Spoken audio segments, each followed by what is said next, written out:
sí. Cogía las palomitas y te entretenía. Sí, lo sé, alguno hemos asistido, sí, por eso digo que no se sabe nunca. Pero bueno, lo importante es que se saquen cosas positivas para el municipio. Pues cuando quieras empezamos, Raquel, si te parece, Vale. y así te dejamos, que sabemos que tienes la mañana complicada. Vale, pues entonces vamos comenzando. Veo que estamos 22 personas conectadas, así es que vamos a dar comienzo, ¿no? Bueno, pues lo primero quería daros la bienvenida a todos y todas y daros las gracias por haberos conectado, tanto también al equipo del IMEPE por haber hecho posible, ¿no?, que tengamos esta conexión y por hacer posible efectivamente que estas jornadas se lleven a cabo. Agradecer muchísimo a EPA toda la colaboración que está teniendo la Asociación de Empresarios y Profesionales de aquí de Alcorcón, por la predisposición que siempre han tenido en la realización de estos talleres. Estos talleres se vienen realizando de forma presencial y, claro, le hemos tenido que dar un nuevo enfoque para hacerlos de forma telemática. Decir que yo creo que va a ser grata la experiencia, porque como he visto hay personas conectadas de otros municipios, de otras regiones, y creo que eso nos hace, esta posibilidad de conectarnos de forma telemática, pues nos hace un poco ser internacionales, ¿no? El llegar a más gente, y de jornadas tan interesantes como estas me parece fundamental el llegar a cuanta más gente mejor. Hemos puesto muchísima ilusión en convertir estos talleres en online. Deciros que se enmarca, este taller de vitaminas emprendedoras, se enmarca dentro de 5 talleres que tenemos. Este es el primero, el 16 de junio. Luego tenemos otro el 26 de junio, otro el 30 de junio, otro el 7 de julio y otro el 14 de julio. Invitaros a continuar participando en esta ronda de talleres, porque yo creo que van a ser de mucha utilidad para todas vosotras, nuevas emprendedoras o que continuáis en el emprendimiento pero que queréis profundizar más o tenéis algunas dudas de aspectos legales, como esta jornada que nos ocupa hoy. Esta jornada de 16 de junio es Emprender y aspectos legales, que nos la va a dar Marina. Agradecer a Marina siempre su predisposición, porque además sé que es una mujer que está muy, muy, muy liada. Me decía que yo estoy liada, sé que ella está a mi nivel o incluso hay días que más, porque el pelear con las comunidades vecinales, pues hay veces que es muy complicado, ¿no? Y me consta, porque además me lo han dicho en muchísimos ámbitos, que lo haces y muy bien. O sea, felicitarte además por todo tu trabajo, aparte de la predisposición que tienes también como presidenta de AEPA. Te voy a presentar.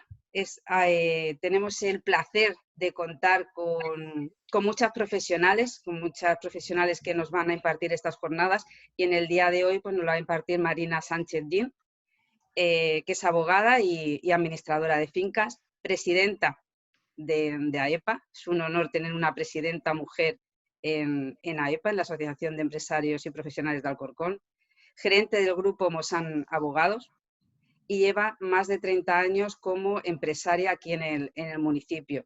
Y es la primera mujer dedicada a administración de fincas. Creo que es un honor contar contigo, y nos vas a realizar una jornada, una presentación además estupenda. Estos talleres de formación, sobre todo lo que intentamos dar desde el municipio de Alcorcón, desde el IMEPE y por supuesto con la colaboración de AEPA, son unos talleres de formación, unas herramientas para poder emprender. Contamos, como decía, en este caso con una persona con muchísima experiencia en ello, y sobre todo porque desde el IMEPE queremos apostar por el emprendimiento, porque apostar por el emprendimiento es apostar por una ciudad de gran futuro. Y desde este nuevo equipo de gobierno queremos eso, apostar por el emprendimiento. Tenéis nuestra colaboración, la colaboración de todo el equipo para ello, y que contéis con nosotros y nosotras para cualquier duda que os surja. Tenemos presentados estos 5 talleres, pero si alguno de los que estáis aquí presentes, veis que encontráis necesario el dar otro tipo de taller para ampliarlo, porque esas jornadas las vamos a seguir continuando, que no dudéis en poneros en contacto con nosotros y nosotras para bueno, pues para solicitarnos otro tipo de talleres que también demandéis. Sin más, lo siento muchísimo, Marina, me encantaría haberme quedado, pero la Junta de Gobierno tengo que estar porque además se van a aprobar cosas muy, muy importantes. Me quedaré el tiempo que pueda y si de repente desapareceré no voy a interrumpir la jornada y desearos una buena jornada que seguramente vaya a ser así. Muchísimas gracias, chicos, chicas. Os dejo con Raquel, Marina. decirte que nosotros somos los que te damos las gracias. Es verdad que desde tu llegada al IMEPE la colaboración con AEPA ha sido siempre muy estrecha. Yo creo que la colaboración de las asociaciones empresariales con los entes municipales es fundamental para el desarrollo del municipio y yo creo que en ese sentido desde AEPA te damos las gracias porque siempre ha sido una colaboración cercana, una muestra constante de la preocupación por el mundo empresarial.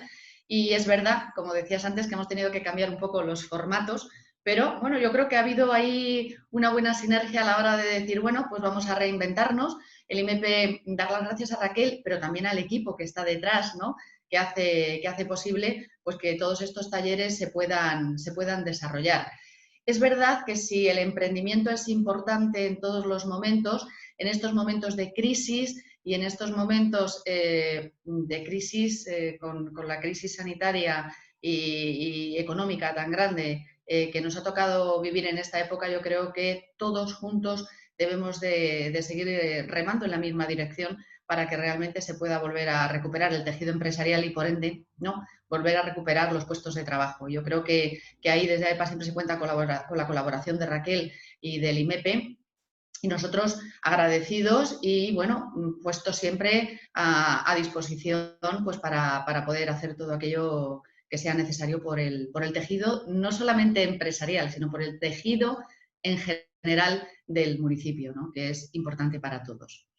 Y bueno, y ya te dejamos por si te quieres ir. Estamos encantados, pero sabemos de verdad, y vamos, estos años en contacto con la política municipal, de la labor tan importante que realizáis y el trabajo que conlleva todo lo que en el municipio al final se gestiona. Y son tiempos difíciles, así que te dejamos con tus quehaceres y nosotros vamos a, si os parece, vamos a comenzar, ¿no? Habéis visto que hemos decidido denominar estos talleres como vitaminas emprendedoras, ¿no? Como bien ha dicho Raquel, son varias, las charlas se van a dividir en varias áreas que entendemos que son diferentes puntos de unión importantes a la hora de crear una empresa. También nuestra experiencia en este nuevo formato nos dice que, jolines, al partir del minuto 20 pierde uno un poco la concentración y la atención en la ponencia, con lo cual no me quiero hacer muy pesada ni extenderme mucho. No sé si hay algún micrófono abierto, ¿puede ser? No me quiero extender mucho porque lo que sí también me apetecería es que a lo largo de la ponencia, si hay alguna pregunta, pues me pudierais hacer llegar vuestros comentarios y a raíz de ahí pues hacer un poco un debate más interactivo que nos resulte a todos como, bueno, pues más entretenido, ¿no? Puesto que mi taller va enfocado al mundo del emprendimiento, yo no querría dejar pasar la oportunidad de empezar definiendo qué es lo que yo considero que es un emprendedor, ¿no? Para mí, un emprendedor reúne como 4 requisitos fundamentales. Primero, es una persona que identifica una oportunidad de negocio. De repente, alguien ve una oportunidad de negocio en alguna circunstancia o bien reiterativa o bien que alguien no ha descubierto, ¿eh? Hay gente muy creativa. En segundo lugar, reúne todos los recursos necesarios para poder llevar a cabo ese proyecto. En tercer lugar, crea una empresa. Y en cuarto lugar, él es el único y último responsable de todas las consecuencias y el desarrollo de la organización. Es decir, que el emprendedor tiene que ser la figura, y así no puede ser de otra forma, que coordine y aproveche todos los recursos de la empresa. Por lo cual, es muy importante el perfil, tanto personal como profesional, del emprendedor. No todo el mundo está preparado para emprender, ni todo el mundo, todos los proyectos que puede considerarlo importante o que pueden considerarlo viables, lo son. Solamente con un mero carácter enunciativo, que no limitativo, sí que me gustaría decir un poco aquellas ventajas o aquellos inconvenientes que yo, perdón, a lo largo de todo este proceso he vislumbrado en el tema de emprender, ¿no? Os pido disculpas además porque tengo la voz un poco, hoy tengo un poquito de anginas y la voz la tengo un poquito quebrada. Vale, en cuanto a las ventajas que yo considero, primero que gestionas tu negocio con plena autonomía. Hombre, está muy bien. En segundo lugar, obtienes ganancias en breve si tu idea funciona. Escoges las personas con las que quieres trabajar. Decidme que no es fundamental, muchas veces, si hemos trabajado por cuenta ajena, saber qué importante es trabajar con aquellas personas con las que queremos trabajar y con las que hay sintonía. En cuarto lugar, trabajas sin monotonía. El trabajo del emprendedor no es nada monótono, pero también hay que decir que es ilimitado en los horarios. Nuestros horarios no tienen límite. Y en quinto lugar, la obtención de un reconocimiento social, si se tiene éxito. Por ende, los inconvenientes que veo, que yo he resumido en 6, que son más que las ventajas, pero no porque los considere más importantes, sino, bueno, porque a la hora de enumerarlo me han salido así, es primero tener la plena responsabilidad del funcionamiento de la empresa, con sus pros y sus contras. En segundo lugar, corremos el riesgo de perder todo el capital invertido. ¿Cuántas veces vemos que la gente se arruina? Es decir, tú arriesgas tu patrimonio, pides préstamos y a la larga puede ser que eso lo veas todo por los suelos, que lo pierdas todo. Responder por los errores de otros. Una vez que tenemos trabajadores, todos sabemos que al final la responsabilidad no solo es nuestra, sino que nosotros también tenemos que responsabilizarnos del personal que tenemos trabajando en nuestras empresas. Volver al punto de partida si se fracasa. Esto que puede parecer muy obvio, a veces resulta difícil. Como decía antes, dedicar horas sin límite. No todo el mundo está preparado para dedicar muchas horas y no siempre ver la recompensa que uno quiere. Y en sexto lugar, el fracaso. Asumir el fracaso. En España no estamos preparados para el fracaso. En otros países, como Estados Unidos, que no digo que sea mejor ni peor, pero se valora mucho en la esta curricular de la gente, aquella gente que ha emprendido y ha fracasado varias veces, porque entienden que esa gente que ha emprendido y ha fracasado tiene una experiencia mucho más amplia. Sin embargo, no nos engañemos, en nuestro país el fracaso no está bien mirado ni tan siquiera está bien valorado. Deciros también que yo llevo, como bien decía Raquel, llevo muchos años emprendiendo. Emprendí con 23 y tengo 55, bueno, pues echar la cuenta, son 32 años, creo recordar, que es verdad que durante estos 32 años he vivido 3 crisis importantes, ¿no? A nivel económico, pudiéramos decir. La crisis del año 95, que hizo que yo, que somos una asesoría, como ha explicado antes Raquel, dedicada a 3 áreas, el área de empresas, administración de fincas y jurídico, dejara mermado mi volumen de negocio. O sea, importante, ¿eh? Lo dejé, pues no sé, exagero, si casi a un 50 o 60% perdí mi capacidad de volumen de trabajo, porque todas las empresas que nosotros gestionábamos en aquella época, o el 60% aproximadamente, habían caído con la crisis.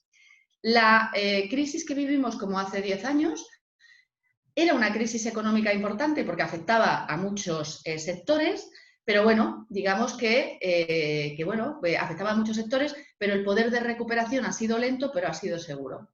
Y ya la última, un poco que yo creo que la que puede ser que podamos decir que nos ha remandado es sufrimos una crisis económica de diversos sectores. Hemos sufrido una crisis económica de todos los sectores y ahora hemos sufrido una crisis mundial. O sea, ¿quién nos iba a decir a nosotros hace unos meses que íbamos a estar en una situación como en la que estamos? En la que no solamente hay una crisis económica importante o que hay una crisis sanitaria importante que deriva en una crisis económica, y quién nos iba a decir a nosotros que de un día para otro íbamos a tener en nuestras empresas ingresos cero. Es que ha sido muy fuerte, ¿no?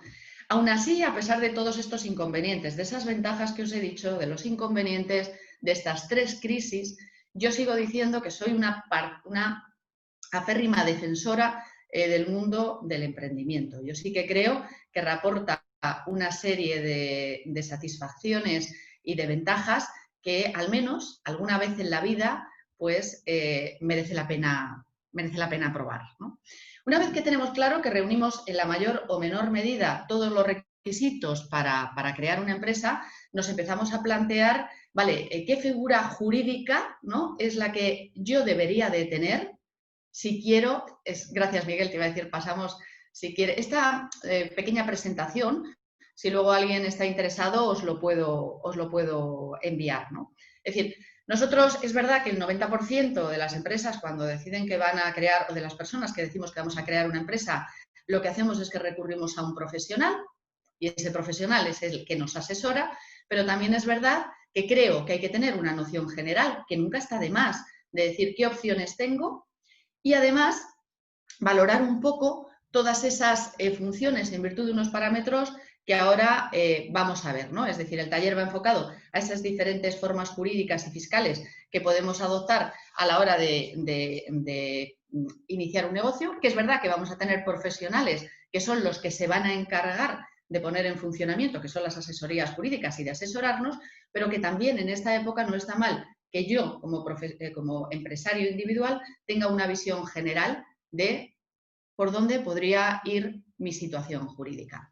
Cuando nosotros tenemos una idea de negocio, fundamental es que nosotros hagamos un estudio de qué viabilidad vemos al negocio.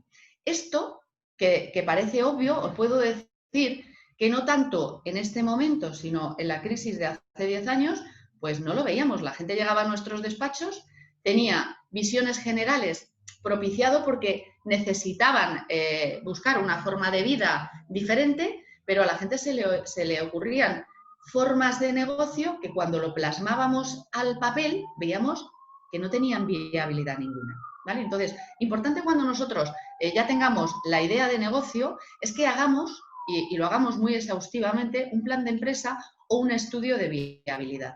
Desde mi punto de vista, este estudio de viabilidad tiene que tener 6 factores fundamentales. Primero, yo, como os decía antes, la identificación del proyecto. O sea, realmente, no, Miguel, nos podemos quedar aquí, que aquí vamos a llegar ahora una vez que exponga estas pequeñas pinceladas, ¿no? Es decir, tengo que identificar bien el proyecto, lo que os comentaba. Yo recuerdo que hace 10 años la gente cogía el paro para capitalizarlo y de repente llegaba y decía, yo quiero montar, me acuerdo además perfectamente de este caso, una imprenta.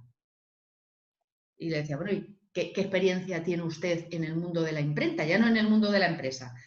No, yo ninguna, pero hombre, he pensado que quizá a lo mejor una imprenta, ya importante es que yo vea la viabilidad, pero importante también es que yo tenga un conocimiento del sector en el que decido montar la empresa. Entonces, como uno de los aspectos fundamentales, identificar bien el proyecto, ver si es viable y si yo soy capaz de desarrollarlo y a lo mejor ver si hay alguna posibilidad de que alguien entre en ese proyecto como promotor. En segundo lugar, que también es muy importante y también lo veíamos, es una información generalizada sobre las licencias municipales. La gente llega y dice, quiero montar un bar. Le digo, bien, pero el local reúne las condiciones necesarias. Ese local tiene que tener una salida de humos. Si no la tiene, le tenemos que preguntar a la comunidad de propietarios donde estamos ubicados si me va a dar permiso para poner esa salida de humos. Y luego el ayuntamiento tiene que ver que se reúnen todas las condiciones para poder darme la licencia de apertura. Os recuerdo que las licencias municipales son fundamentales para el inicio de nuestra actividad. Si no hay licencia municipal, no podemos abrir los negocios. Con lo cual, un factor que hay que tener en cuenta es que el sitio donde yo vaya a poner mi negocio sí que reúna una serie de requisitos mínimos o al menos la posibilidad de tenerlo.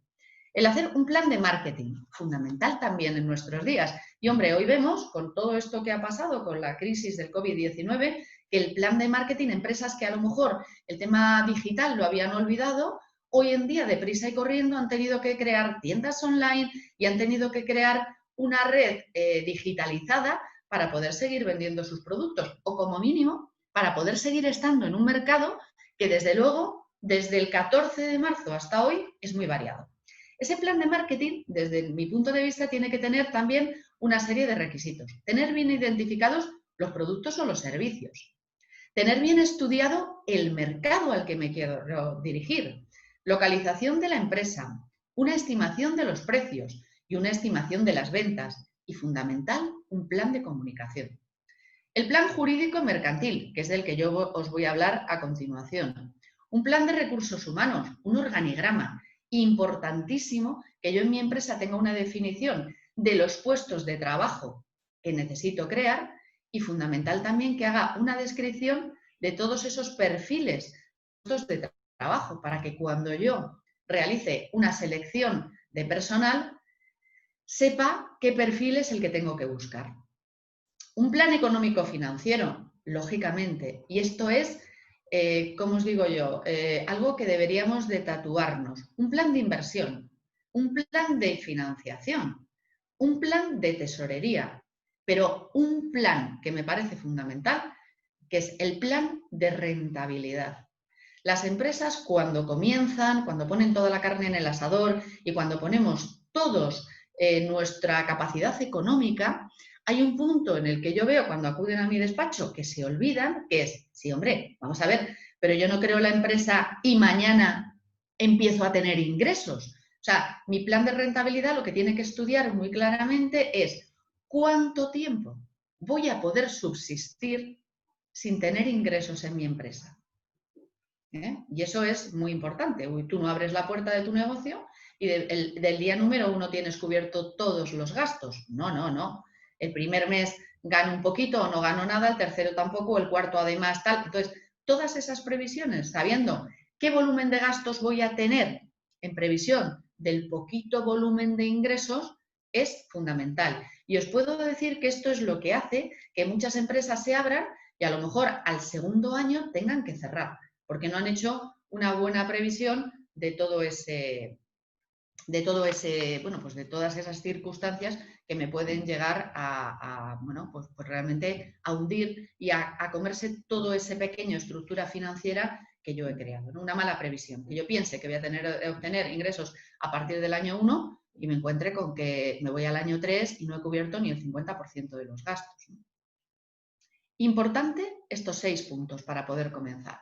Pero también va a haber otra serie de factores que van a ser muy determinantes a la hora de, una vez que yo ya tengo visualizada mi idea, tengo todo este plan de, que digo yo, de empresa, todo este estudio de viabilidad más o menos recogido, tengo que empezar a visualizar qué figura jurídica quiero ser. Quiero ser autónomo, quiero ser una sociedad limitada.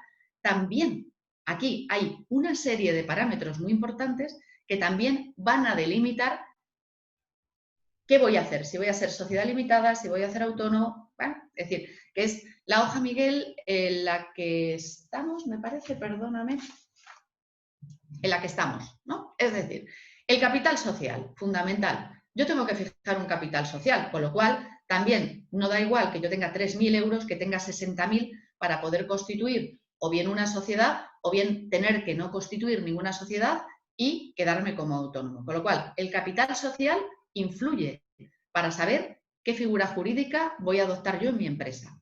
El número de socios. Si yo, mi propio ejemplo, cuando empiezo hace 32 años, empecé en solitario. Hombre, pues claro, si no tengo socios, pues a lo mejor me tengo que quedar como autónomo. Hoy en día ya tenemos las sociedades limitadas unipersonales, pero bueno, hace años, o a lo mejor para empezar, puedo decir, si mi número de socios es limitado porque soy yo sola o somos 2 personas, pues a lo mejor me tengo que quedar como autónomo o puedo constituir una SL. Con lo cual también el número de socios es importante para visualizar qué figura jurídica va a regir mi empresa. La responsabilidad de los socios, importantísimo.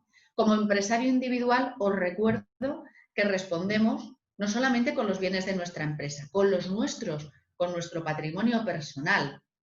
Eso es lo que hace que muchas veces cuando vayamos a dar de alta una empresa, joder, nos planteemos a ver qué hacemos, ¿no? Porque es importante. Al final nuestro negocio puede arrastrar también nuestra situación familiar.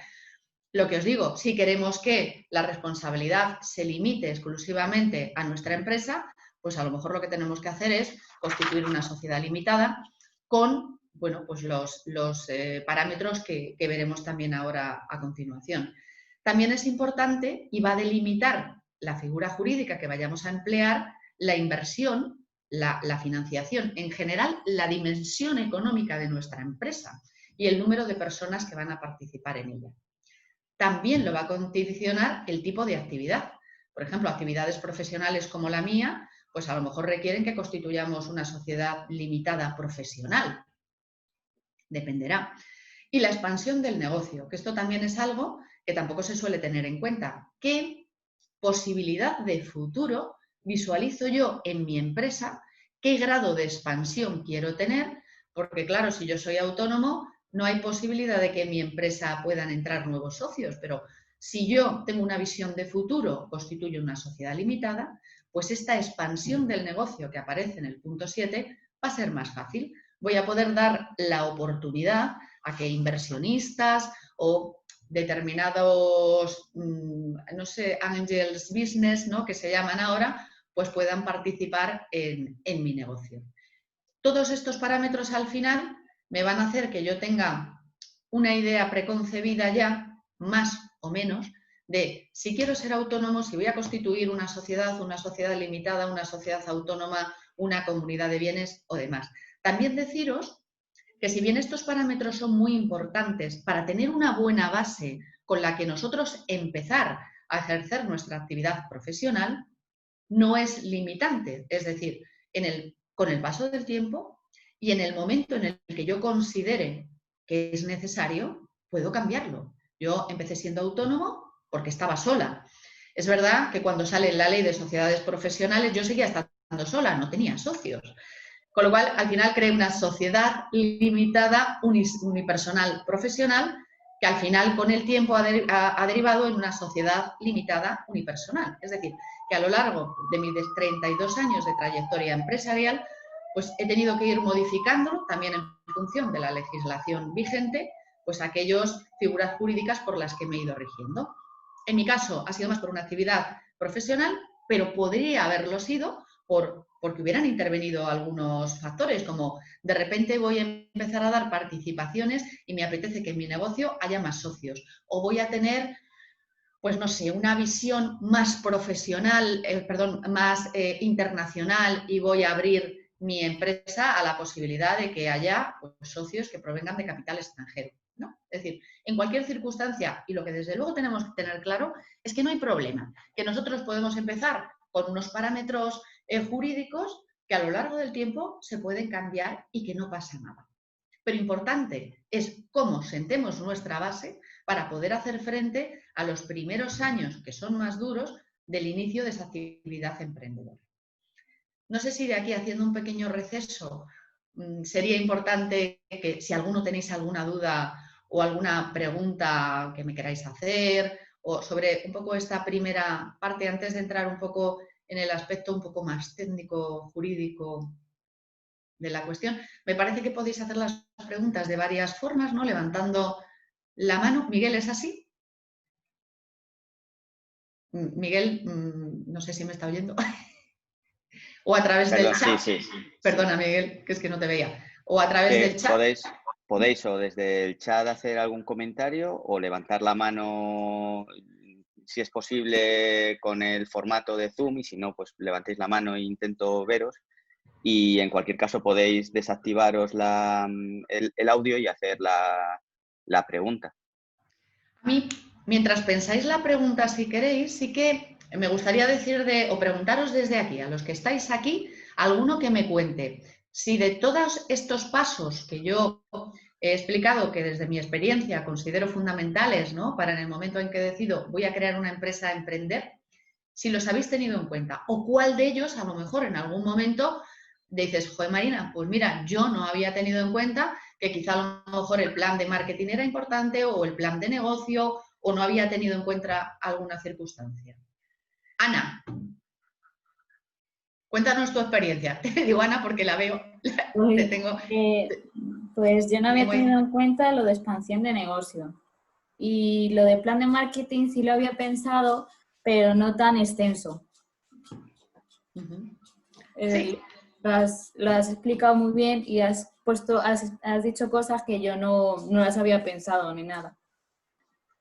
Claro.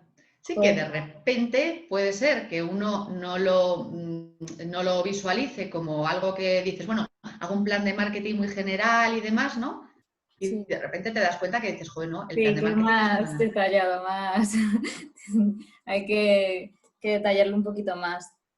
Pero bueno, sí, más o menos sí que había sacado casi todo lo que has dicho, pero claro, me las has extendido más y me has quitado algunas dudas que tenía.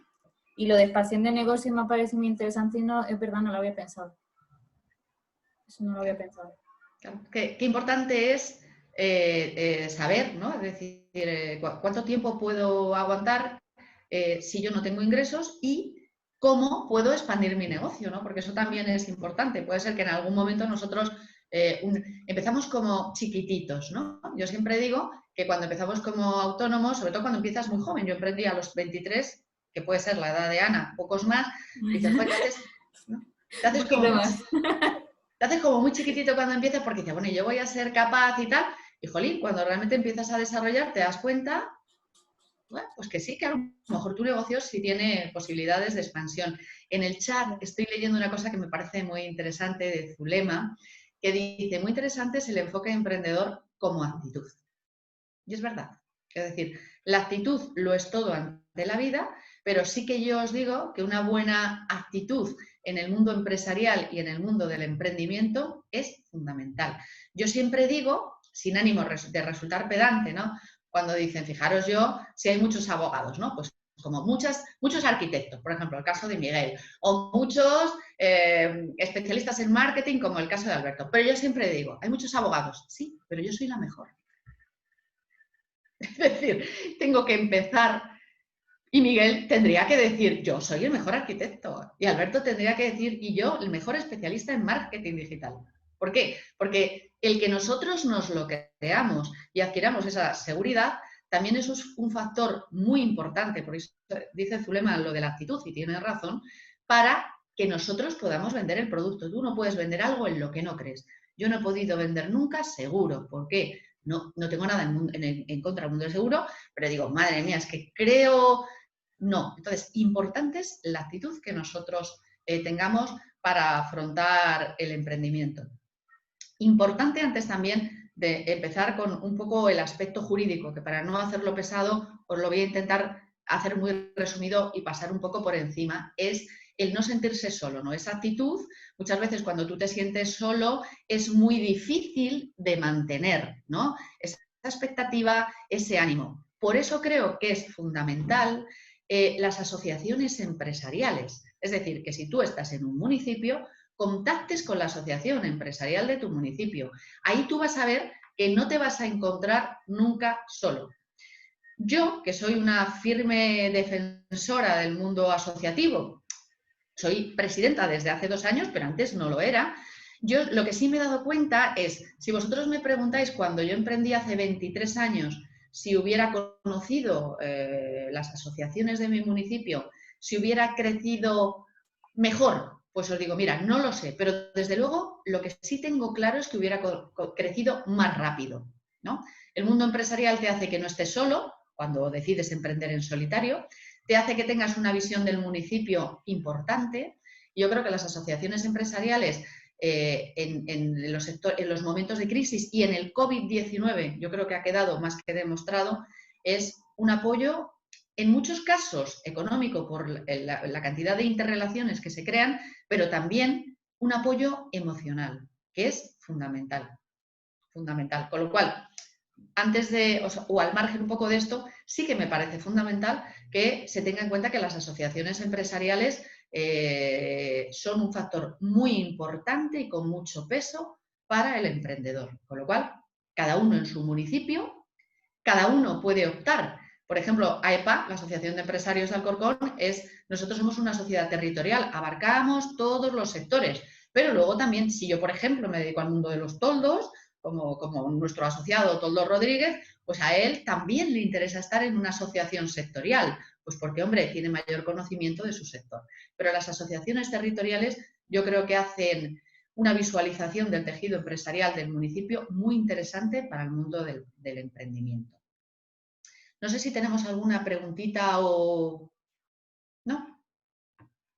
Entro ya así un poquito en los temas un poquito más jurídicos. Miguel, si pasamos a la siguiente... Zulema creo que perdón. quería comentar algo. Zulema, adelante. Miguel, a lo mejor el micrófono lo tiene Sí, activado. ya, No, ¿me escucháis? ok. Sí, disculpar. No, sobre todo, bueno, agradecerte todo lo que estás comentando, porque además de estar muy claro y lo haces muy sencillo, hay dos cosas que quiero recalcar. Uno, me ha encantado la parte de canalizar la frustración. Es muy importante tener mucha fuerza de voluntad y tener, asimilar la frustración, porque ser emprendedor es muy difícil. Y otro punto a tener en cuenta es tener un referente. Para mí Marina es un referente de mujer emprendedora, donde con 23 años decidió dar un paso y emprender con actitud y con capacidad de asimilar riesgos. Entonces, para montar una empresa, junto con todo lo que ha comentado Marina, el tema de tener referentes, en quién fijarse es muy importante.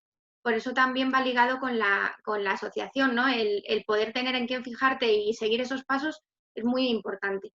Es solo ese comentario. Muchísimas gracias. Es que yo estoy, y la formación, porque soy del Centro Juan 23, que estamos formando profesionales en Alcorcón, y una de las asignaturas que imparto es Empresa Iniciativa Emprendedora. Entonces, una de las cosas que para poder emprender no tenéis que olvidaros nunca es que somos unos eternos aprendices. No se deja de aprender. Y seguro que Marina en esto es una experta, porque por eso sigue ahí tantos años, porque no ha dejado de aprender. Siempre se está aprendiendo y hay que reciclarse y actualizarse. Así que muchas gracias, Marina, porque estás exponiendo todo con mucha claridad.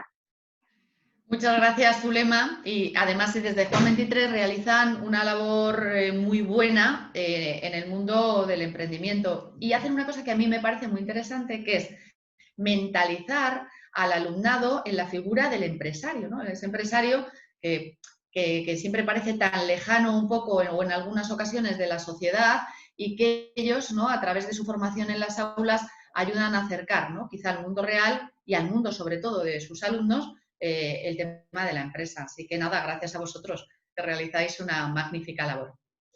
Pues ahora ya, si queréis, me centro un poquito en el aspecto un poquito más técnico. Nosotros, ya una vez que hemos elaborado toda esta primera parte a la que he hecho referencia de los planes de negocio, de ver nuestra capacidad para desarrollarlo, de ver las expectativas que tenemos varias opciones, ¿no? Nos podemos constituir como empresario individual. El empresario individual es el que ejerce por cuenta propia la actividad comercial o profesional, que es lo que nosotros conocemos como autónomo. Yo os voy a hablar un poco de las características y luego los requisitos para darnos de alta. Las características: un mínimo, una persona física, lo que os decía yo, en un momento dado digo, monto mi empresa, no quiero ser trabajador por cuenta ajena, pero soy Juan Palomo, yo me lo guiso, me lo como. Pues esa es mi figura ideal. El autónomo, el requisito, una persona sola. No nos exigen un capital social mínimo, lo que os comentaba antes también, de que mi capacidad económica también va a condicionar de alguna forma mi figura jurídica. Yo no tengo dinero, como no me exigen ningún capital mínimo exigido, pues puedo ser autónomo. Responsabilidad, lo que también hacía referencia antes. Tenemos que tener muy claro que el autónomo no tiene diferencia entre su patrimonio personal y su patrimonio profesional. Con lo cual, si el día de mañana tenemos un problema, responderemos con nuestra casa, en la que vivimos, con nuestra familia. La denominación social es libre. Normalmente aquí suele ser o un nombre comercial o nuestro nombre y apellido, Marina Sánchez Gea, o, en mi caso, un nombre comercial, Grupo Mosán Abogados. El régimen fiscal se tributa en la renta, ¿vale? No en el impuesto de sociedades. Existen varios regímenes, siendo el más común el de estimación objetiva, y además está sujeto al impuesto sobre el valor añadido. Hay una segunda o dos figuras más, que es la de comunidad de bienes y sociedad civil. Me voy a poner yo aquí. ¿Subimos un poquito más, Miguel? Ahí, ok, gracias. Si nosotros ya no estamos tan solos y decidimos crear una sociedad, o sea, una empresa con alguien, la comunidad de bienes o la sociedad civil nos abre esa posibilidad, ¿vale? La comunidad de bienes y la sociedad civil es un contrato por el cual la propiedad de un derecho pertenece pro indiviso a varias personas. Aquí sí que nos exige ya que el requisito mínimo sean 2, con lo cual vemos muchas veces la reunión de dos autónomos que dicen, pues formamos una comunidad de bienes. Ya, si decidimos expandirnos, crearemos una sociedad. Aquí la responsabilidad también es ilimitada y personal, porque normalmente el patrimonio de las comunidades de bienes es muy pequeñito, es lo que queramos poner, 1.000 euros se suele poner de capital social, con lo cual todo lo que exceda de ese capital social, recordemos que también va a ir a costa de nuestro patrimonio personal. La Constitución no nos lleva mucho dinero porque no necesitamos notario, redactamos un contrato verbal por escrito y con ese contrato, llevándolo a Hacienda y liquidando los modelos correspondientes, tenemos constituida o la comunidad de bienes o la sociedad civil. Tributamos en renta. La reunión de estos dos autónomos para crear la comunidad de bienes, cada uno de ellos tributará luego todas las ganancias obtenidas en su declaración de la renta. Desde la reforma del año 16 se tributa la comunidad de bienes por el impuesto de sociedades y además también está sujeto al régimen de impuesto sobre el valor añadido. Los requisitos para dar de alta el autónomo. Si nos constituimos en empresarios individuales, en sociedad civil o en comunidad de bienes, nosotros no necesitamos, como hemos dicho antes, estamos todavía un poquito más arriba, empezaremos ahora ahí. No necesitamos, como hemos dicho antes, notario, con lo cual todos los trámites que conlleve esto serán simples trámites administrativos. Con lo cual esto, tanto la constitución de autónomo como comunidad de bienes o sociedad civiles, será un trámite que cuando nosotros lo tengamos que contratar o lo queramos hacer, nos será un trámite mucho más baratito para poder iniciar la actividad. Porque cuando estás en una economía de guerra que decides emprender y tus recursos son limitados, pues cualquier gasto extraordinario es muy importante para tener en cuenta. En lo del alta del impuesto de actividades económicas ya no es necesario, porque antes sí que estábamos obligados, ahora solamente para aquellas empresas o autónomos que vayan a facturar más de 1 millón de euros al año. Como normalmente no suele ser esa la idea inicial, pues bueno, realmente ahí tampoco tenemos nosotros, ¿no?, la posibilidad de darnos de alta. Tenemos que estar dado de alta en el censo. Se realiza la delegación de Hacienda correspondiente en la que nosotros tengamos el domicilio fiscal, un modelo censal del 036, y ahí comenzamos. En el régimen, además, de empresarios individuales, comunidad de bienes o sociedades civiles, tenemos el régimen de módulos. Es verdad que el régimen de módulos, a lo largo de este tiempo, ha quedado limitado a muy poquitas actividades. Incluso en algunos momentos se ha intentado que desapareciera, pero hoy en día todavía sigue así. En cuanto a los parámetros, digamos que en las sociedades limitadas se tiene un CIF aparte, el autónomo su CIF es su DNI y en el caso de las comunidades de bienes o en las sociedades civiles, la propia comunidad de bienes saca un CIF, ¿vale? El alta en el régimen especial de trabajadores autónomos, es decir, tanto si soy empresario individual como si es una comunidad de bienes, que os recuerdo que es la reunión de dos autónomos, me tengo que dar de alta en el régimen especial, en el RETA, que se lleva ahora. Tengo que hacer la apertura de mi centro de trabajo, tengo que comunicar a la inspección de trabajo que abro mi centro y además tengo la obligación de tener el libro de facturas recibidas y emitidas, que estas, a lo largo de todo el tiempo, la modalidad ha ido cambiando. Cuando yo empecé, pues se llevaban unos cuadernos que había que llevar, no os exagero, eran de estos blocs como cuando íbamos al colegio, larguísimos y enormes, en los que las facturas se tenían que ir apuntando a mano. Luego todo esto, al final es verdad que se ha modernizado tanto que hoy esos libros de facturas pues son libros digitalizados e informáticos, ¿no? El alta en el RETA también es un poco achacable al tema de las sociedades, pero, espera que no me quiero perder. Quería hablaros de las condiciones, el alta en el sistema de autónomos tiene alguna serie de bonificaciones que empezaron ya hace años y que hoy en día se han seguido manteniendo. Yo os las voy a decir ahora muy brevemente, pero también haceros una idea. La crisis del COVID nos ha traído un cambio normativo brutal, en el que ha habido exenciones, ha habido aplazamientos de todo este sistema del tema de autónomos, ha sido en algunos casos criticado, yo sin entrar en valoraciones políticas, en unos casos criticados, en otros acertados, en unos considerado que al autónomo había que haberle ayudado más, otros considerarle que se le ha ayudado en exceso.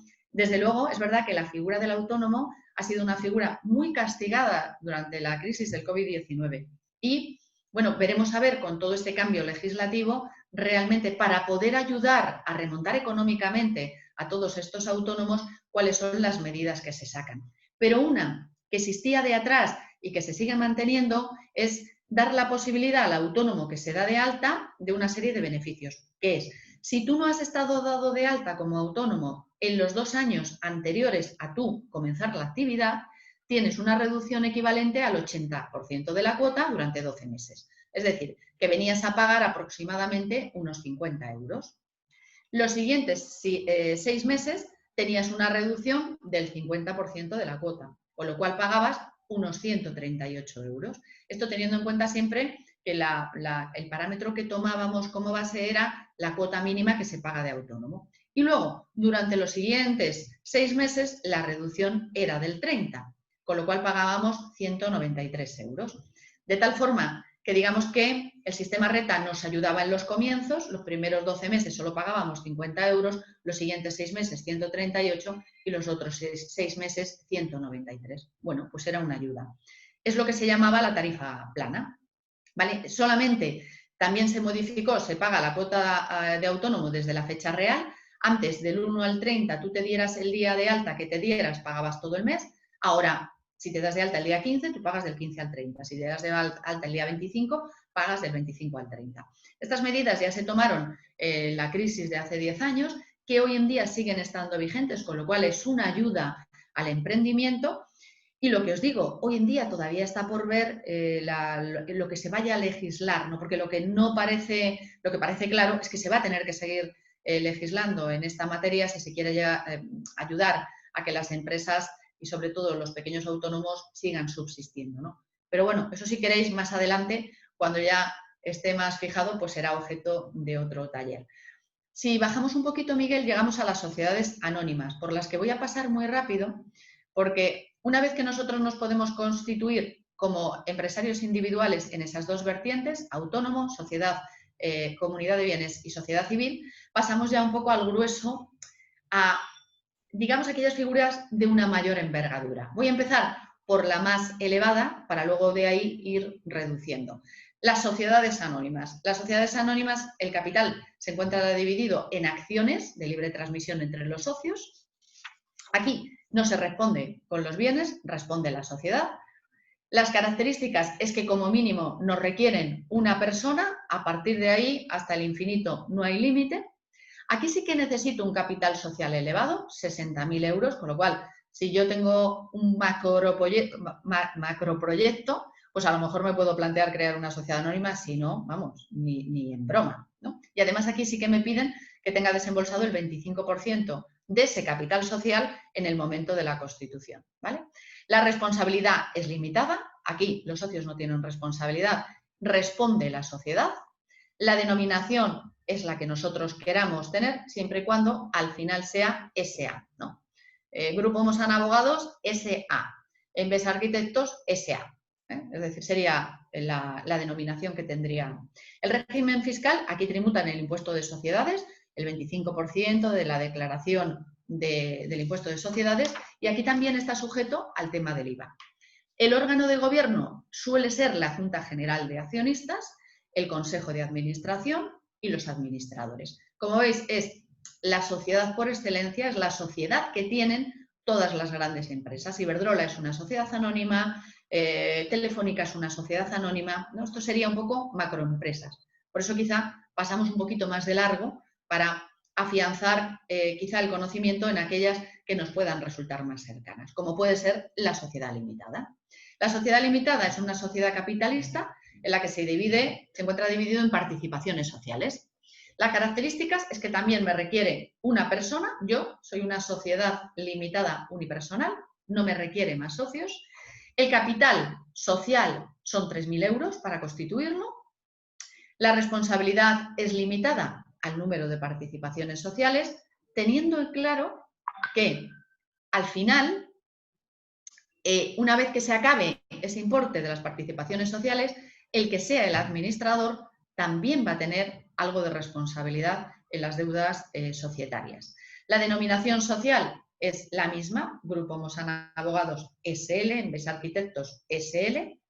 La Constitución También no requiere, como las sociedades anónimas, que como son más así, las he pasado por alto, ya no requiere un gasto mayor solamente en la constitución y en la puesta en funcionamiento de mi empresa, porque requerimos el ir al notario, requerimos una inscripción en el registro mercantil, con lo cual los costes se encarecen un poquito, pero como el capital social no es muy elevado, tampoco es tanto el coste de constitución de esta sociedad como para que el día de mañana yo no pueda decir, oye, pues parece que tiene una mejor imagen decir que en lugar de Marina Sánchez Jean es Grupo Mosan Abogados SL, nos lo podemos plantear. El régimen de declaración fiscal es el impuesto sobre sociedades, también estamos sujetos al impuesto sobre el valor añadido, y luego los órganos de administración, Junta General de Socios, administradores o único o varios administradores que a la vez pueden ser o mancomunados o solidarios. Es decir, que necesitemos la firma de 2 o 3 porque sea mancomunada o solidarios, que aun siendo 3 administradores puedan firmar los 3 de forma independiente. Esta es una buena opción, no muy cara en cuanto a constitución, muy buena de cara a imagen y desde luego muy buena de cara a expansión, ¿no? Con lo cual, bueno, en un segundo paso, quizá de esa posibilidad de hacerme empresario, pues a lo mejor no está mal para tenerlo en cuenta. Por encima también pasaré por la mayor complejidad. Fijaros, las sociedades laborales, yo hace años y años que no las constituimos, porque las sociedades laborales requieren que la mayoría de los, del capital social de los que la mayoría del capital social de la sociedad es de los trabajadores que prestan en ella sus servicios. Con lo cual, es una sociedad laboral que se daba mucho en los sectores agropecuarios, en el campo. Se constituía una sociedad agraria, que eran sociedades laborales, en la que normalmente todos los trabajadores eran socios, pero también eran trabajadores en activo. Aquí el requisito mínimo es como mínimo 3 socios. El capital no puede ser inferior a 60.000 si la sociedad laboral es anónima y a 3.000 si la sociedad laboral es limitada. En cuanto a la responsabilidad, es limitada al límite de las participaciones sociales, si es SL, y de las acciones, si es sociedad anónima. También requiere un requisito notarial de escritura de constitución, también tributa en la declaración del impuesto sobre sociedades y también tributa en IVA. Es verdad que las sociedades laborales tienen una serie de beneficios fiscales muy concretos, porque es, imaginaros que de repente yo decido cerrar Grupo Mosan Abogados, ¿vale?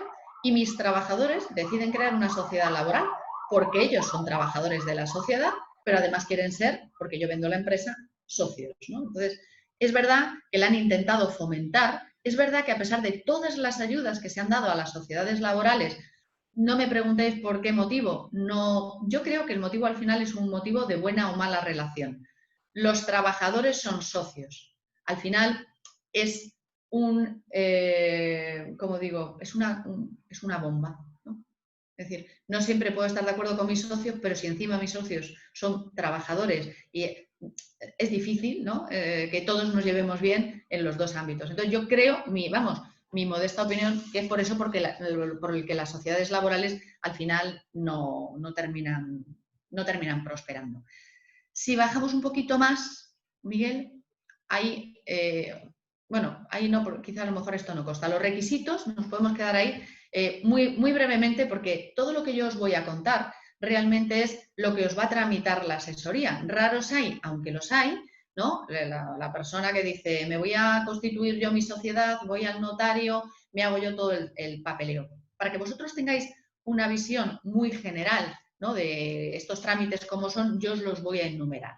Primero tenemos que registrar una marca. Si nosotros queremos que se nos identifique bien, yo tengo un logo con una marca muy fija. Esto habría que registrarlo. Para constituir una sociedad, gracias Miguel, para constituir una sociedad necesito también una solicitud al registro mercantil negativa de 3 nombres. Porque qué importante es que determinéis bien el nombre, que cada vez que yo tenga que dar el nombre de mi empresa, o bien para que me hagan una factura, o para que me reconozcan, no tenga que andar deletreándolo. Poner nombres claros, nombres que llamen la atención, pero para que se llame así incluso nuestra sociedad, no solamente el nombre comercial. Tenemos que firmar una escritura de constitución vía notarial, fundamental. así como autónomos hemos visto que no, que eran trámites administrativos, para las sociedades el requisito es obligatorio. Tenemos que solicitar el CIF. Tenemos que pagar el impuesto de transmisiones patrimoniales y actos jurídicos documentados sobre el capital que hayamos puesto en esa sociedad, que es el 1%. Aquí sí tenemos que dar del alta en el IAE. Otra cosa es que luego no tengamos que pagar porque no lleguemos al límite del 1.000.000 de euros.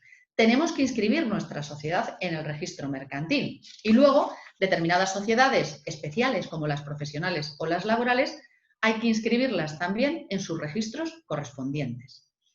Esta, que es la parte que afecta a Hacienda, iría con una segunda parte que es hay que dar de alta a la empresa en la Seguridad Social, comunicar la apertura del centro de trabajo, legalizar esos libros a los que yo hacía antes referencia y dar de alta el órgano de dirección en el régimen de la Seguridad Social, lo que os comentaba. Si nosotros somos trabajadores, somos administradores de las sociedades, nos tenemos que dar de alta como autónomos. Aquí hay una peculiaridad y es que dice, cotizarán como autónomos aquellos socios que posean el control efectivo, tanto directo o indirecto, de la sociedad o las circunstancias que se producen cuando las acciones o participaciones del empresario supongan al menos la tercera parte del capital social. Es decir, si yo tengo más de la tercera parte del capital social, tengo que estar dado de alta como autónomo y regir, como estábamos hablando antes, por el régimen de reta. Es decir, en las sociedades el administrador se rige por el mismo trámite ante la Seguridad Social que el trabajador autónomo. Somos lo que se denominan autónomos societarios, ¿vale? Así, un poquito a grosso modo para que tengáis una idea generalizada, con independencia de que ya os digo que estos trámites son los que hacen las gestorías y que además son a donde yo aconsejo acudir porque nos vamos a cerciorar de que no hay errores o de que si los hay, de momento alguien se responsabilice. Si bajamos un poquito más la pantalla, hay una parte muy importante de nuestras empresas que, claro, hace 32 años no existían, algunas sí, pero otras no, pero que a lo largo de todo este proceso nos han ido siendo complejos. Lo que yo llamo los trámites complementarios obligatorios. Cuando yo empecé hace años, tus máximas preocupaciones eran estas.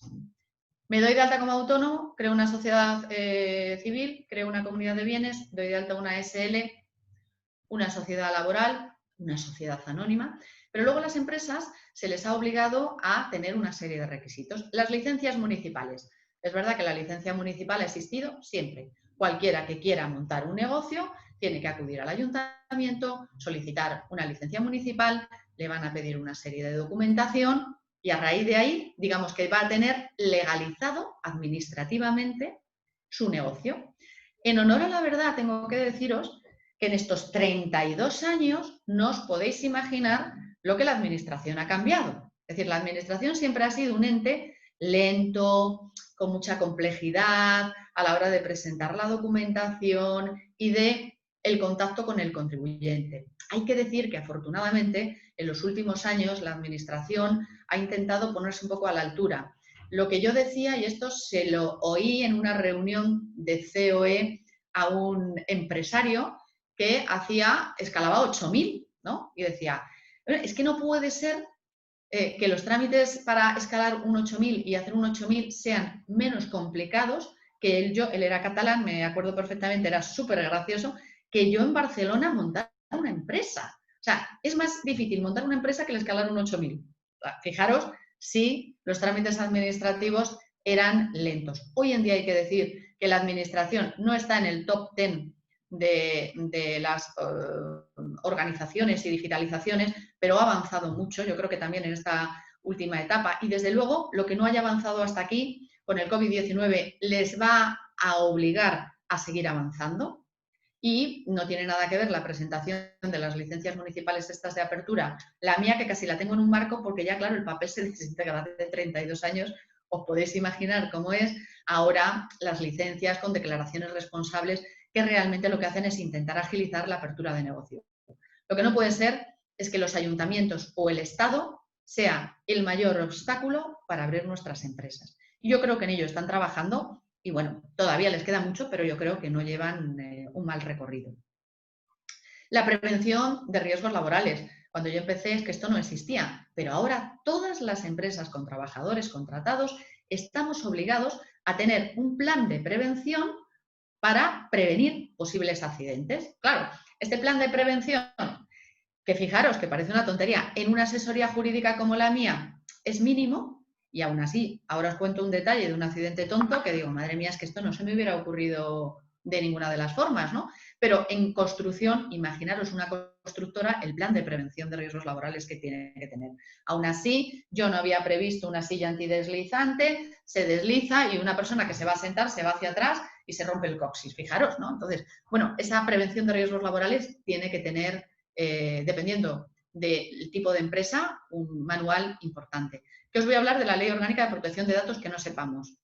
Todos sabemos que la Agencia Española de Protección de Datos nos obliga a tener inscritos los ficheros.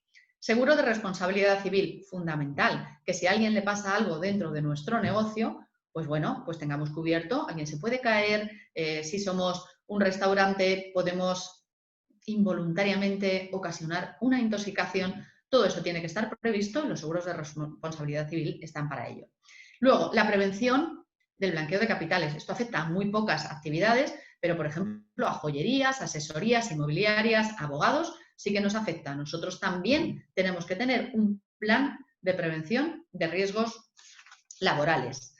El alta en el servicio, si bajamos un poquito más, Miguel, ya me están diciendo que me estoy pasando de hora, si bajamos un poquito más, veremos que... No hay más. ¿No hay más? Ay, perdón. Pues a lo mejor es que esa última hoja no la he tenido, que es el alta en el servicio telemático. Hoy sabéis que nuestra forma de relacionarnos con la administración ya no es como era antes, el papel ya no existe, con lo cual el problema que tenemos es que hoy en día lo tenemos que tener nosotros todo digitalizado para que nuestro contacto con la administración sea posible. Esto se ha extrapolado hasta las mismas comunidades de propietarios, que son entes jurídicos no excesivamente complejos, pero entes jurídicos con una cierta complejidad o con una pequeñita complejidad en la que hoy en día o el presidente tiene una firma digital o no puede contactar con la administración, ¿no? Entonces, además de todos los aspectos que hemos visto, existen unos aspectos paralelos que efectivamente en nuestra empresa tenemos que reunir y que además, no os voy a mentir, encarecen los costes de la misma. Y que cuando hablamos de todo ese plan de viabilidad, tenemos que tener en cuenta que la prevención de riesgos laborales al año nos cuesta un dinero y que la Ley Orgánica de Protección de Datos nos cuesta un dinero y que las empresas que tenemos que tener un plan de prevención del blanqueo de capital también nos cuesta un dinero. Entonces, son pequeñas cosas que han ido saliendo y que hay que cumplir y que yo me imagino que esto aquí no quedará, ¿no? Que conforme vamos avanzando, pues también saldrán otros requisitos que tendremos que cumplir.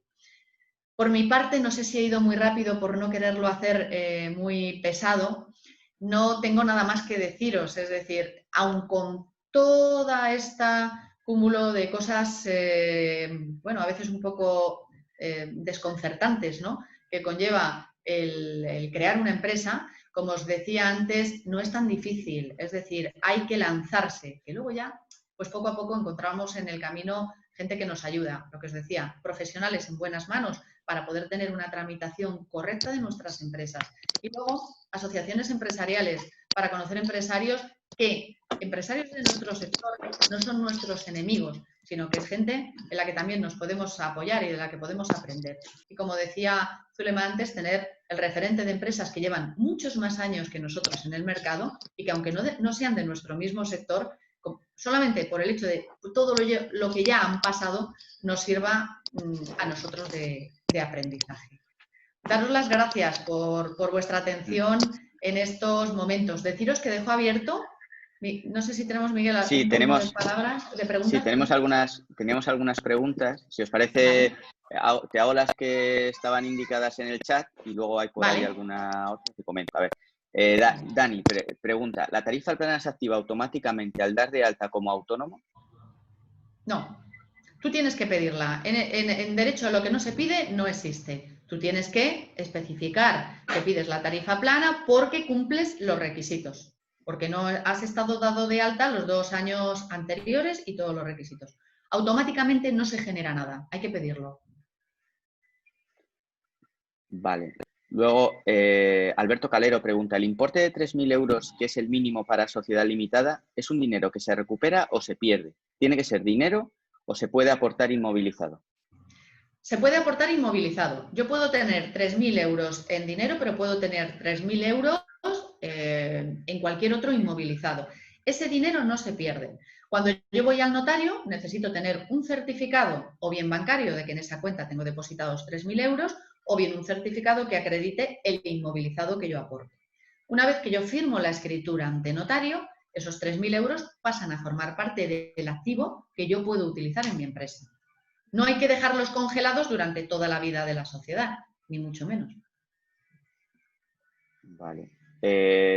Zulema comenta, encontrar buenos compañeros de viaje es muy importante, apoyarse en profesionales de las áreas que no controlamos, asesorías, etcétera, para centrarnos en lo que sí controlamos.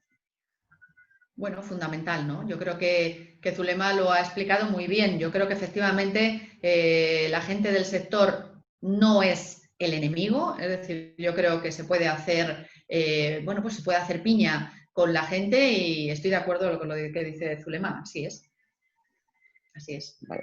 Luego un usuario en Madrid se pregunta, para emprendedores y ante el miedo de viabilidad de nuestra propuesta de desarrollo, ¿se puede realizar una actividad solamente dado de alta en el impuesto de actividades económicas sin ser autónomo ni nada durante un periodo, mientras que no represente unos ingresos regulares sino esporádicos? ¿Se puede facturar? A ver, no. El estar dado de alta en obligaciones fiscales conlleva que te tengas que dar de alta en el régimen de seguridad social. Es decir, no se puede. Otra cosa es, como salió hace un tiempo, que si yo no llego a los 3.000 euros de la facturación, no tenga que declararlo. Pero tanto el régimen de la seguridad social como el de Hacienda van unidos. Yo me tengo que dar de alta en obligaciones fiscales y en obligaciones laborales para poder empezar a funcionar como empresa. Vale.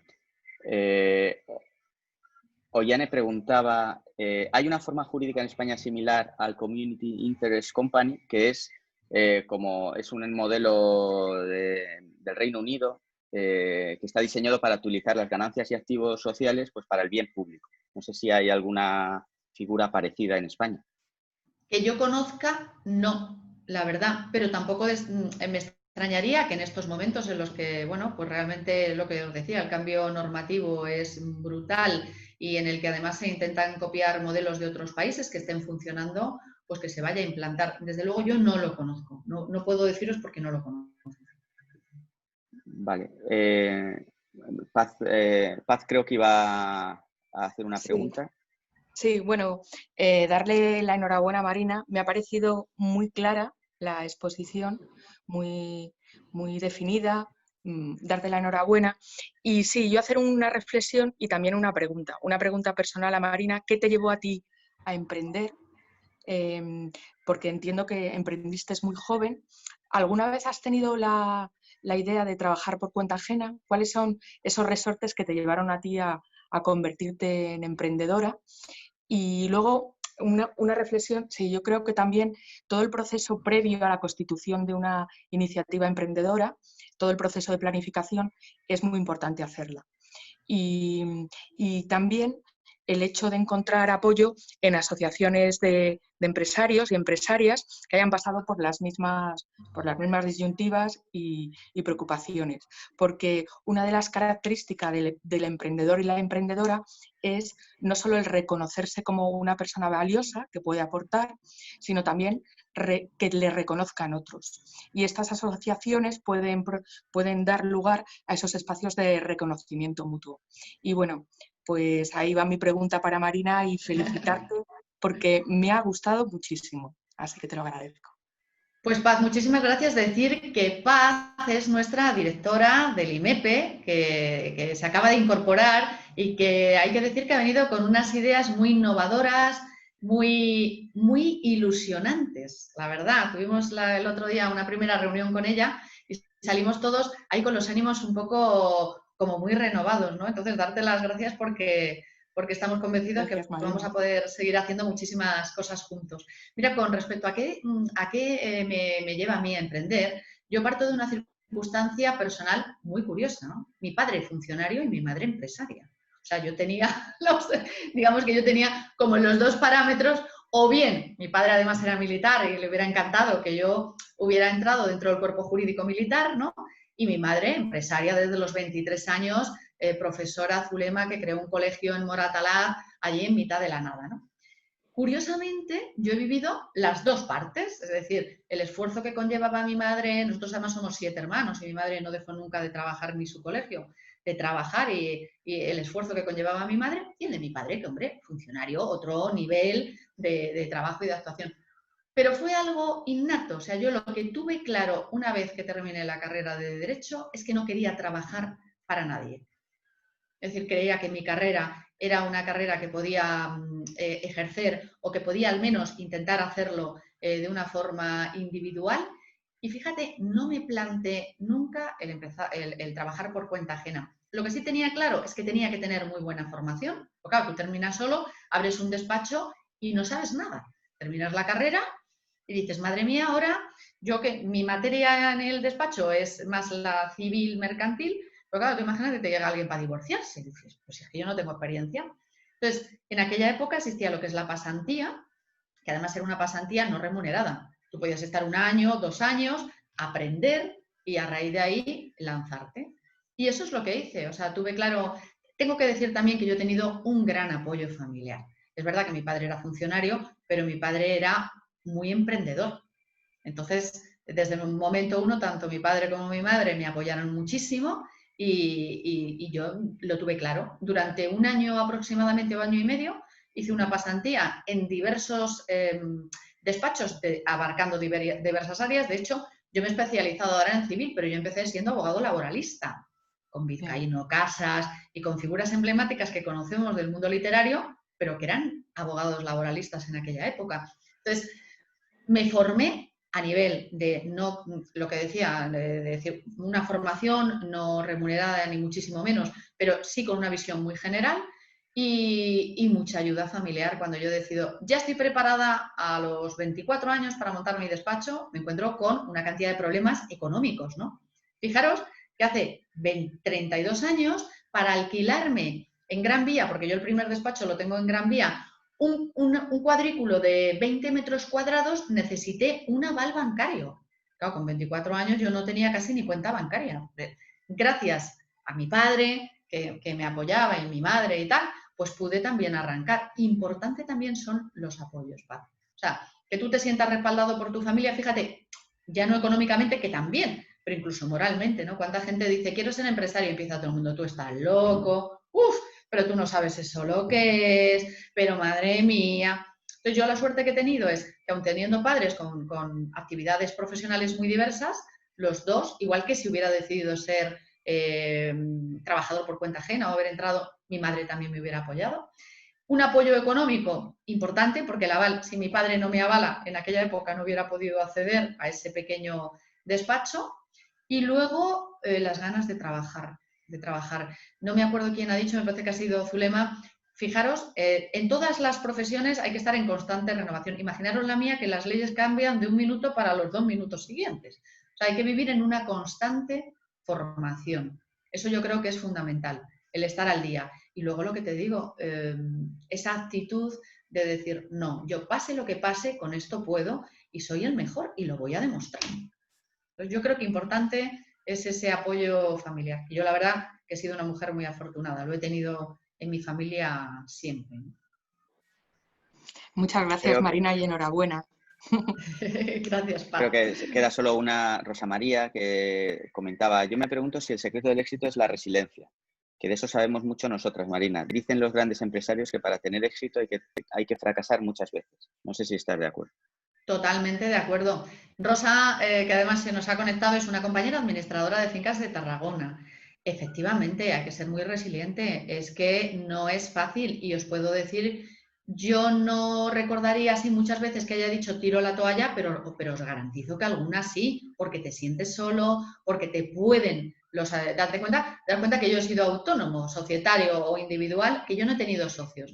Y eso al final es muy duro. Y yo estoy de acuerdo con Rosa. En España no estamos preparados para afrontar el fracaso. Deberíamos de inculcar desde la formación de los colegios, de las empresas, es decir, que fracasar no es malo y que del fracaso se aprende más que del éxito. Pero en España, si fracasas, pues ya eres un inútil. Y sin embargo, en Estados Unidos, como os comentaba al inicio, la gente que ha fracasado se entiende que es gente que ha tenido mucha más experiencia y se la valora más, por supuesto. Toda la razón tiene mi amiga Rosa, de eso sabemos un poco los que llevamos muchos años. Pues no sé si tenéis alguna pregunta o podemos dar por concluido un poco el taller. Si no hay más preguntas, deciros que yo estoy a vuestra disposición, que esta los aspectos jurídicos en los que me he basado en la presentación están a vuestra disposición si queréis echarles un vistazo, que en el IMEPE tienen mis datos por si os surge alguna duda, y en la Asociación de Empresarios estamos encantados de que emprendáis y encantados de recibiros en nuestras instalaciones para apoyaros y ayudaros en todo ese proceso para que desde luego esa resiliencia a la que hacía referencia mi amiga Rosa os sea más llevadera. Y muchísimas gracias por vuestra atención. Muy bien. Muchas gracias a todos. ¿Cerramos, Miguel? ¿Sí? Sí. Pues mil gracias. Muchas gracias. Un beso. Adiós. Muchas gracias, María. Chao. Gracias.